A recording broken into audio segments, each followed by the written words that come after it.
Jedi Search by Kevin J. Anderson was released in February of 1994 and was the first book in the Jedi Academy Trilogy. Now, the Jedi Academy Trilogy was the start of something new for Bantam. It was a trilogy, a series, entirely released in paperback. Prior to this point, Bantam had come out with hardcovers, the Thrawn Trilogy and the Truce at Bakura. But after the Jedi Academy Trilogy, starting in 1994, Bantam released a number of paperbacks as well as hardcover books each year. Jedi Search is also significant in that it directly follows what happened in the Dark Empire comic. This is both good and bad. It's nice to see something that happened in the comic, in this case, the return of the reborn emperor, actually having consequences, and a year later they're still having to deal with the after effects. But at the same time, if you have not read Dark Empire, you might get a little confused here. Compared to the Truce at Bakura, Jedi Search did pretty good. It ultimately made it to number 4 on the New York Times paperback bestseller list and was on the list for a total of 8 weeks. So, my recollections of this book. I did not enjoy really any of Anderson's forays into Star Wars, and so I did not enjoy the Jedi Academy books or Darksaber. But I was surprised when reading this how much my memory of the plot events was so scattered. I knew that Luke goes on a Jedi search and that Dala shows up, but things would happen and I'd go, that happened here? Or things would happen and I'd go, oh, I had forgotten about that. I had probably forgotten about that for good reason. So, a brief summary. Newly proclaimed Jedi Master Luke Skywalker meets before the Senate and announces that he would like to reform the Jedi Academy and search out potential Jedi candidates. At the same time, Han Solo and Chewbacca are sent to Kessel on a diplomatic mission, which quickly goes very, very wrong.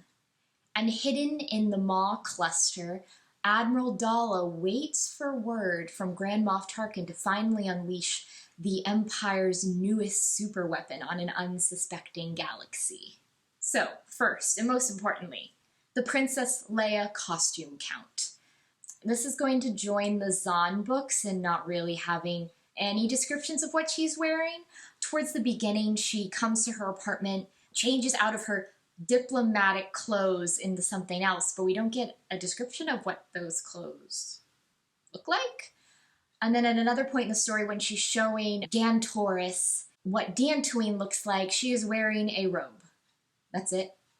That's all we get. You know by now that I want more description of Leia's outfits, and I don't know. Maybe I'll get more, maybe I won't. But disappointing so far. I don't want to start out this review by just saying bad things about Jedi Search, but on the other hand, I'm not sure I have enough nice things for like the compliment issue, compliment sandwich. So I'm just going to say the things I liked and get it over with, and then move right into all the things I didn't like. I liked Han's plotline. I liked that he was being diplomatic, even if it was not something he's used to. I felt that Han and Chewie were the closest to the like Star Wars movie baseline characters. Han antagonizes the antagonist that he has to deal with, perhaps needlessly so. But that's Han. He's not going to be like Leia. He's not going to take things calmly. He's going to sort of mouth back.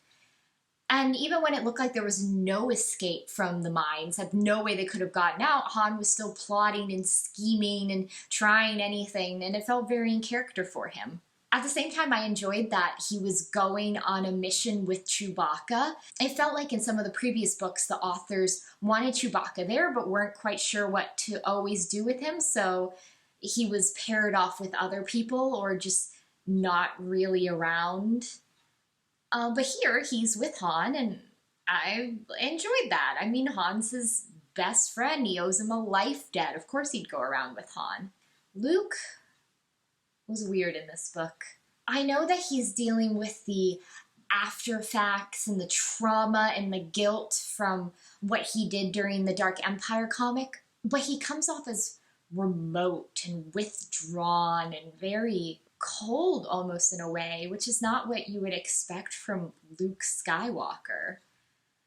And at the same time, his force powers compared to what we've seen in previous books just seems so far beyond what we've seen him do in the Thrawn trilogy or the True Sepultura, and even what we've seen other Jedis do in the original trilogy. He jumps out of like a volcano hole. He's walking on lava. It just seems a bit much.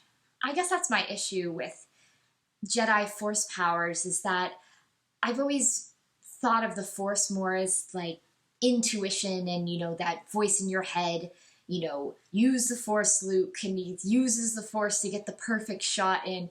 But when people just start walking on lava, doing like Superman things, I just have an issue with that. I feel that that was not how Jedis were. And as the books progress and Luke gets more and more overpowered, it feels like there's nothing to stop him from using the Force for everything, and I don't like that. Leia's plotline felt particularly useless. She's the Minister of State now for the New Republic, but really the only glimpses into her job we get is her having to deal with Ambassador Fergan from Carida, and then a time that she's overworked and overstressed and she just takes out her annoyance on this subordinate. She's there mostly to be worried about Han and think that Han has run off and he's fallen back into his old smuggler ways, and she's worried about him, but then she doesn't even do anything about it. She just sends Luke and Lando off. So I love Leia, but she's not really needed here. And Lando, I love Lando. I love Lando with all my heart. But Lando does not have a good plot line in this book. Apparently, before this, he lost his mining colony in a card game? I know that Lando is the suave gambling type, but that just seems completely unlike him and an excuse for him to be around and be able to do stuff. So he gets sent off on a quest to track down one of Luke's potential Jedis, and he goes with the droids. And you know what? It's completely empty-handed. He ends up with money in the end, but that's useless. And of course he goes to a planet where there are blob races. I had somehow completely forgotten about this plotline, completely forgotten about the indignities that poor Lando has to suffer until I reread this and remembered about the blob races. Han and Leia's children are also, I guess you could say, characters in this one. They return from 2 years on a hidden planet with winter, which I'll get to that in a bit. And they're just there to be whiny toddlers and drive 3PO crazy. And I love children, but I wish they were not characters in this. Or rather, I don't mind them being in this. I just wish they didn't have a subplot. Just have them be there. Please don't do anything. I know their role will only increase, but they're 2-year-olds. I don't care. And I guess on to the baddies. I don't have much to say about them. Morith the Duel of Kessel he's a frog. His species name is Rybit. Ha ha ha. I see what you were doing there, Anderson. His second in command has an atrocious name. His name is Skinnixnix. Every time I saw his name, I groaned. I was so happy when he died because I do not want to ever see the name Skinnixnix ever again. Qui Shush, the Imperial scientist, is just so hopelessly naive that it just completely ruins your suspension of disbelief. I can buy that someone could work on a project and not know what they were doing, but she was such an integral part of designing the Death Star and the Sun Crusher, and the fact that she thought that they were for mining is just ludicrous. And that's not even the fact that she's like this beautiful alien woman, and she just sort of has like this bird-like voice, and I know that like she hooks up with Wedge in book 2 or 3, and I hate her and I hate her plot. And Admiral Daala is so obviously a Mary Sue that it almost overshadows some of the horrifying, undelved parts of her backstory. She is the youngest admiral and the only female admiral and the best at the Imperial Academy, and she has long, thick, flowing auburn hair and green eyes. This classic Mary Sue right there. She's a bad guy, but she can do no wrong, and she's so beautiful. But at the same time, we find out that she was Grand Moff Tarkin's mistress at a very young age, that she was specifically groomed for the position that she holds at the Maw installation, and that's horrifying. Anderson doesn't really go into any further detail about this, but all I can think is that there was a man with much greater authority and power over her, much older than her, that took advantage of her and made her what she is, and we're not supposed to look further into it. I don't know, there maybe could have been something really interesting done with Daala, but as she is, she's just there. Her strategic plans are just such garbage that it makes me laugh to this day that she survived so long in the Legends books. So, jumping past the characters into some of the more plot issues that I had. I talked in the beginning about how there's a lot of references and callbacks to Dark Empire in this book, which is great if you've read the comic. But I suspect that a lot of people who read Jedi Search and the next books in the Jedi Academy Trilogy had not read Dark Empire. So if that's the case, you're presented with all this info and it's not always explained, and sometimes it's just sort of dropped on you, and it can be pretty confusing. Apparently Coruscant parts of it were destroyed and they're having to rebuild. Luke turned to the dark side and is struggling with that now. Leia has another child, we don't see, we just hear about, and his name is Anakin. But I could see for readers who hadn't read the comics, it could be a little disorienting. And that's not even bringing into account the things that Anderson drops on us that are apparently of his own creation and then doesn't explain. For instance, we find out that in the first 2 years of their lives, Force-sensitive children are very vulnerable. So Leia's twins, who were born during The Last Command by Timothy Zahn, have been on a hidden planet for the past 2 years. This hidden planet was found by Admiral Akbar and Luke. Han and Leia would, from time to time, go out to visit their children, and no one knew where they are. And now that they're 2, they can come back, but Anakin, the baby, is still there. Where is this coming from? I tried to Google this on Wikipedia, and I couldn't find any info about this vulnerable 2 years Force-sensitive children have to be quarantined. It was just completely bizarre, the fact that we're told it and then we just keep moving on when I'm like, but wait, what? In a similar way, I enjoy Han's plotline, but the more I think about it, the more I question it. Kessel is a planet where they use slave labor to produce an addictive drug.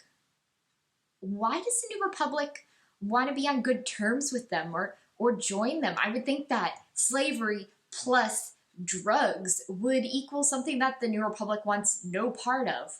The more I thought about it, the more I couldn't deal with the basic issue with the New Republic trying to be friends with Kessel. Luke's Jedi Academy 2 bothers me. I know this gets retconned in a way in I, Jedi by Stackpole and in the Hand of Thrawn duology by Zahn, but Luke has just come off going over to the dark side, serving the reborn emperor, dealing with all that trauma. And the first thing in his head is, oh, I should really form a Jedi Academy and teach other people. Buddy, don't teach other people until you've got a handle on yourself. And his initial pool of Jedi acolytes is okay at this point. Gantoris is obviously bad news. As soon as he shows up, just, oh boy, no. Have nothing to do with this man. He has dreams in which a dark man appears to him. He's very intense. He tried to kill you, Luke. Why do you want to teach someone like that? I mean, I can understand taking his people and bringing them to a new world, but like, this guy's real intense and he seems predisposed to darkness. Streen is sweet, I guess. We don't know much about him. He was a gas prospector on Bespin. He's nice, he just can't handle other people. And then Kype Durin. I like him at this point in the story. I know that as we progress, I will like him less and less, but I really enjoyed the friendship developing between him and Han. He seems like a nice kid, almost like a stand-in for Luke, you know, the kid that Han is showing around and telling what to do. And that's it for Luke's great Jedi search. He found 2 Jedi, and Han found 1, and apparently he's going to talk to Mara Jade, and he has some other people in mind, but we don't know who they are yet. This is the book that brings back super weapons. Obviously, in the original movies, there was the Death Star, and then the Emperor liked it so much that we've got Death Star 2 Electric Boogaloo. But the problem with super weapons is that they have to keep getting bigger and bigger and bigger. You can't just have the Death Star. You have to have a Death Star that's even bigger. In this case, you can't just have the Death Star, which destroys a whole planet. You have to have the Sun Crusher, which destroys a whole solar system. Super weapons just seem like a cop-out to me. Then instead of coming up with an actually good strategic plan, you just throw in the threat that, you know, solar systems will explode and we have to stop that. And I think that's why I like Thrawn so much. He didn't have super weapons, and if he had things that looked like super weapons, they turned out to be tricks. He was using your own assumptions against you. That's another issue I have with Jedi Search. It just sort of revitalized the super weapon plot line, which had not yet really appeared in the Star Wars books, and unfortunately will keep reappearing over and over and over again. So, in short, Jedi Search introduces some characters, some planets, some plot lines that will get used over and over and over again in the Star Wars books. Dala, for instance, just keeps popping up over and over again until the expanded universe books were decanonized when Disney bought the franchise out. So it's important stuff. It's not very exciting. Before this, I was going through a Star Wars book about 1 a week, but this took me a month. I kept putting it down, picking it up, putting it down, picking it up. It's got fight scenes and action scenes, but they're just not exciting, and they're just not enough to keep you reading. So while the characters and the ideas are pivotal and important for the Star Wars universe as a whole, it's just not a very good book. So join me next time when we'll be looking at how Han and Leia actually got married in The Courtship of Princess Leia by Dave Wolverton.